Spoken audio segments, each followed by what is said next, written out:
आत्मीय भाइयों और बहनों, आपको पुस्तक 21वीं सदी के लिए हमें क्या करना होगा, लेखक श्री राम शर्मा आचार्य पृष्ठ 25 से पढ़कर सुनाते हैं। अध्यात्म अविश्वस्त सिद्ध हुआ तो आइए सुनते हैं। साधना शक्ति की साधना शक्ति की जाती है। साधना शक्ति की जाती है। शक्ति समृद्धि या प्राण प्रवाह के रूप में प्रकट होती है। शक्ति समृद्धि या प्राण प्रवाह के रूप में प्रकट होती है। संपत्ति, सिद्धि और सफलता का चिन्ह परस्पर पर्यायवाचक है। किसने किस स्तर की साधना की, इसका पता उसकी परिणति को देखकर ही जान समझा जाता है। जाना समझा जाता है। शरीर बल की साधना करने पर बलिष्ठता, सुंदरता आदि विभूतियों की प्राप्त होती है। उसी के सहारे अभीष्ट उपलब्धियों के लिए पुरुषार्थ करते बन पड़ता है। आक्रमण किया या उसे निरस्त किया जा सकता है। रुपए पास में हो तो बाजार में मिलने वाली हर वस्तु उससे खरीदी जा सकती है। सुविधा संसाधनों का अभीष्ट मात्रा में संचय करते बन पड़ता है। अहिंसा का प्रदर्शन, चाटुकारों का समर्थन आदि की उपलब्धियां धन बल के सहारे होती हैं। बुद्धि बल के धनी उच्च पदाधिकारी बनते हैं। वकील, डॉक्टर, इंजीनियर नेतृत्व, संयोजन, संचालन कर सकने की गौरव गरिमा पाई कमाई जा सकती है। दार्शनिक, वैज्ञानिक, निर्णायक होने के लिए अभीष्ट मात्रा में बुद्धि बल का संचय आवश्यक है। युद्ध में शस्त्र संचालन, साहस, राजनीति का कौशल काम आता है। कलाकारिता को साधना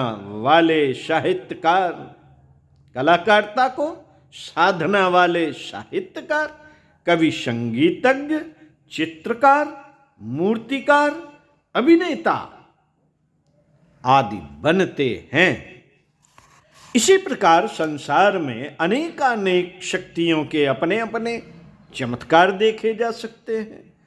अशक्तों को अभाव, तिरस्कार, दौर्बल्य, पराजय आदि का ही भाजन बनना पड़ता है। वे जैसे तैसे काम चलाते और परावलंबन पर आश्रित रहते हैं। इसलिए बहुमुखी शक्तियों में से किसी न किसी की साधना के लिए मनुष्य को प्रयत्नशील होना पड़ता है। तो इसकी उपेक्षा करते हैं उन्हें आलसी, प्रमादी कहा और गया गुजरा माना एवं उन पर अभागेपन का आरोपण किया जाता है। शक्तियों में सर्वोपरि स्तर की क्षमता आत्म बल है। शक्तियों में सर्वोपरि स्तर की क्षमता आत्मबल है। उसे अलौकिक, असाधारण माना जाता है। इस स्तर के प्रयासों को परम पुरुषार्थ गिना जाता है। आत्मबल के साधकों की ललक उच्च स्तरीय होती है। वे आत्मबल संपादित करने के लिए उन्मुख तत्पर होते हैं। इसकी कीमत तपश्चर्या के रूप में चुकानी पड़ती है और वे इसे प्रसन्नतापूर्वक चुकाते हैं। उपार्जन के लिए पूंजी तो जुटानी पड़ती है। शक्तिवानों में से प्रत्येक को यही करना पड़ा है, अन्यथा शेख चिल्ली जैसी बेसिर पैर की कल्पना अल्पना करते रहने के अतिरिक्त और कुछ नहीं हो पाता। छल छद्म की बाजीगरी द्वारा कुछ को कुछ बताकर नासमझों को बहका देना दूसरी बात है। साथियों, ऋषियों को आत्मबल संपादन की साधना के लिए, अभीष्ट तपश्चर्या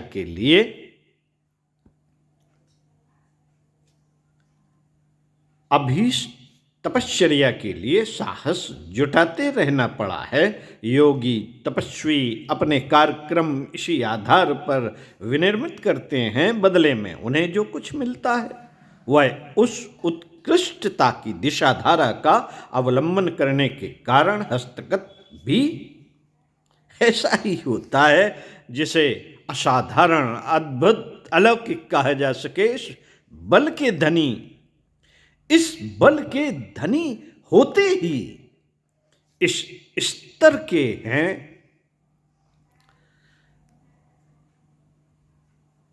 इस बल के धनी होते ही इस स्तर के हैं कि वे अपने को महामानव, धरती के देवता कह सके। उन्हीं को रिद्ध सिद्धियों के अधिष्ठाता स्तर का अभ्युदय कर सकने की स्थिति में पाया जाता है। अपने को अभ्युदय के चरम शिखर तक वे पहुंचाते हैं। अपने को वे पहुंचाते हैं, अलौकिक स्तर की विभूतियों से संपन्न होते हैं। अपनी बात पर बिठाकर, अपनी नाव पर बिठाकर अनेकों को भयंकर प्रवाह वाली नदी के उबारते उतराते उस पार करते हैं। वातावरण को, प्रवाह को बदल दे। ये भी ऐसे ही लोगों से बन पड़ता है। देवी अनुकंपा एवं सहायता भी ऐसे ही लोग विपुल मात्रा में हस्तगत करते हैं। उनमें दूसरों को प्रभावित करने वाली, श्राप वरदान देने की क्षमता होती है। स्वर्ग और मुक्ति के नाम से दिव्य आनंदों की चर्चा होती रहती है। उन्हें उपलब्ध कर सकना भी आत्मबल के अधिष्ठाताओं से बन पड़ता है। इन सनातन मान्यताओं को कोई भी यथार्थता की कड़ी कसौटी पर कस सकता है। आग पर तपाए कसौटी पर कसे सोने की तरह खरा पा सकता है। मित्रों, इस संदर्भ में भी इन दिनों एक भारी असमंजस भरी विपन्नता देखी जाती है। आत्म साधना का अवलंबन करने का दावा संख्यों को करते देखा जाता है, पर उनमें वे विभूतियां नहीं देखी जाती जो उस दिशा में सफल पुरुषार्थियों में देखी जानी चाहिए। सफलता के लक्षण न दिख पड़ने पर विडंबना का ही आरोप लगेगा। वह थानाध्यक्ष कैसा जो रोटी कपड़े जैसी सामान्य आवश्यकता न जुटा सके। वह पहलवान कैसा जो 100 कदम की दौड़ न लगा सके। वह विद्वान कैसा जो चिट्ठी पत्री तक लिखने पढ़ने में असमर्थता प्रकट करे। वह कलाकार कैसा जो एकाग्र रहने तक की क्षमता प्रदर्शित न कर सके। इसी प्रकार आत्म साधना में अपने को संलग्न करने वालों के लिए क्या कहा जाए, जो ना तो अपना निजी व्यक्तित्व परिष्कृत कर सके और न सामयिक विपत्तियों के समाधान में कोई योगदान दे सके। प्रश्न है, जिनमें दूसरों को प्रभावित परिवर्तित करने की सामर्थ्य, कुछ कहने लायक सफलता प्राप्त कर सकने की क्षमता न हो, जिनमें समय की मांग, प्रवाह के परिवर्तन और पतन को अभ्युदय में परिवर्तित कर सकने की शक्ति ना हो, वे कैसे आत्म साधक।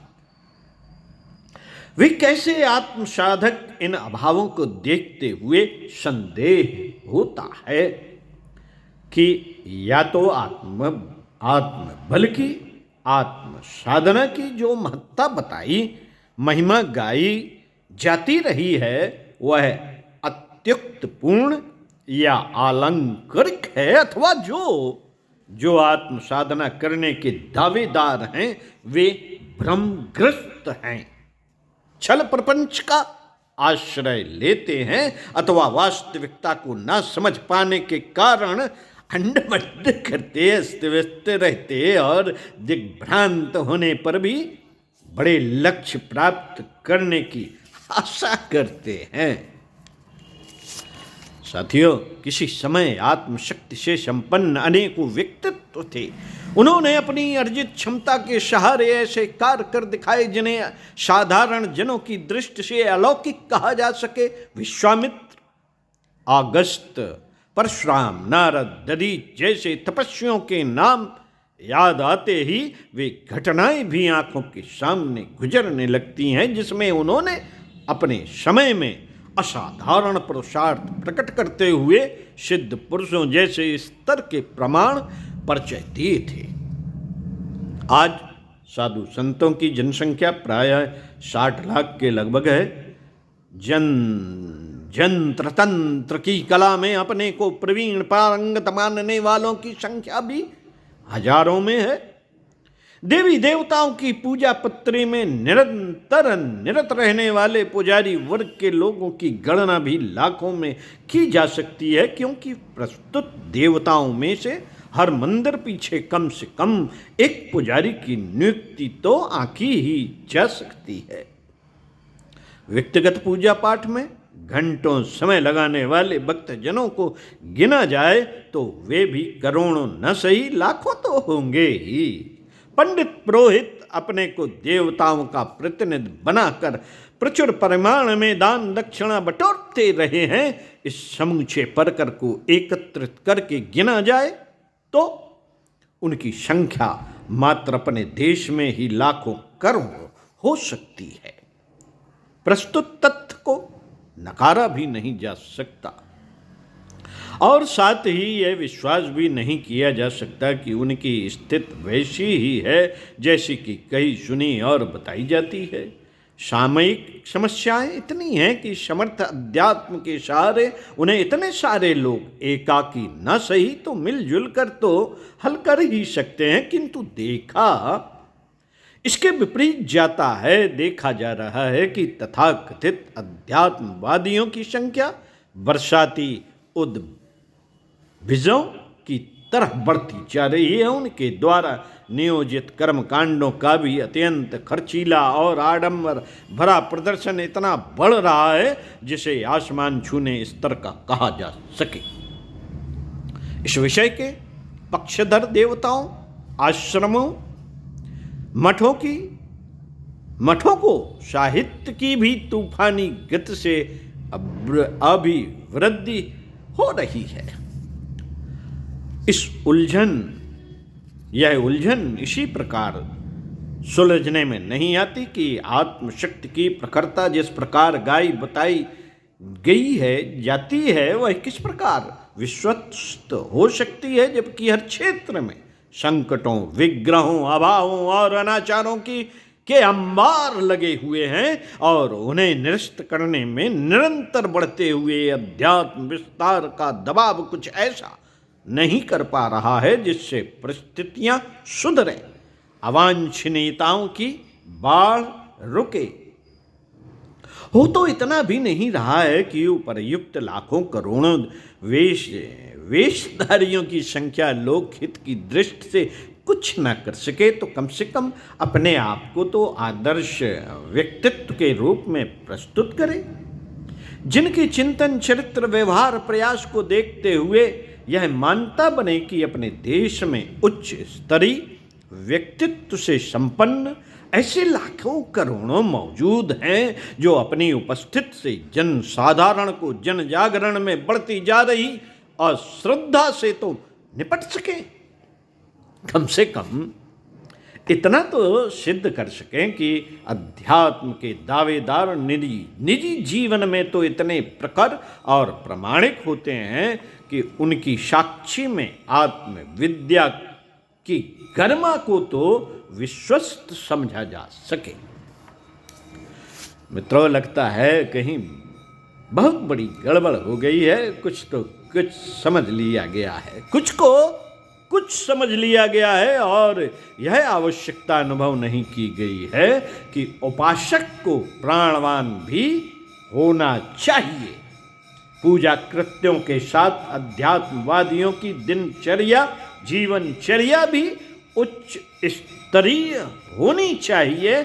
इसके व्यक्तित्व में प्रामाणिकता एवं उत्कृष्टता का भी गहरा पुट होना चाहिए। मात्र बहिरंग कलेवर का गठन कर लेना पर्याप्त नहीं होता। मात्र बहिरंग कलेवर का गठन कर लेना पर्याप्त नहीं होता। मिट्टी के खिलौने जैसी गाय से बच्चे का मन तो बहल सकता है। मिट्टी के खिलौने जैसी गाय से बच्चे का मन तो बहल सकता है, पर उससे दूध देने और बछड़े जनते रहने की आशा नहीं की जा सकती। काठ से बड़े हाथी की आकृति तो बन सकती है, काठ से, लकड़ी से बड़े हाथी की आकृति तो बन सकती है, पर उस पर सवारी करके लंबी मंजिल पूरे करने की आशा नहीं की जा सकती। खोटे सिक्के देखने में असली जैसे लगते तो हैं, पर दुकानदार के हाथ तक पहुंचते पहुंचते उपहासास्पद बनने लगते हैं। नकली तो आखिर नकली ही रहेगा, नकली तो आखिर नकली ही रहेगा। उसमें मन बहलाया जा सकता है, पर वह प्रयोजन पूरा नहीं कराया जा सकता जो असलों के माध्यम से संपन्न हो सकता है। मित्रों, नकली अध्यात्म के खिलौने से एक बड़ी भारी हानि यह हो सकती है कि आध्यात्मिकता और आस्तिकता के ताजमहल को ही लोग अविश्वस्त और अप्रामाणिक मानने लगे हैं।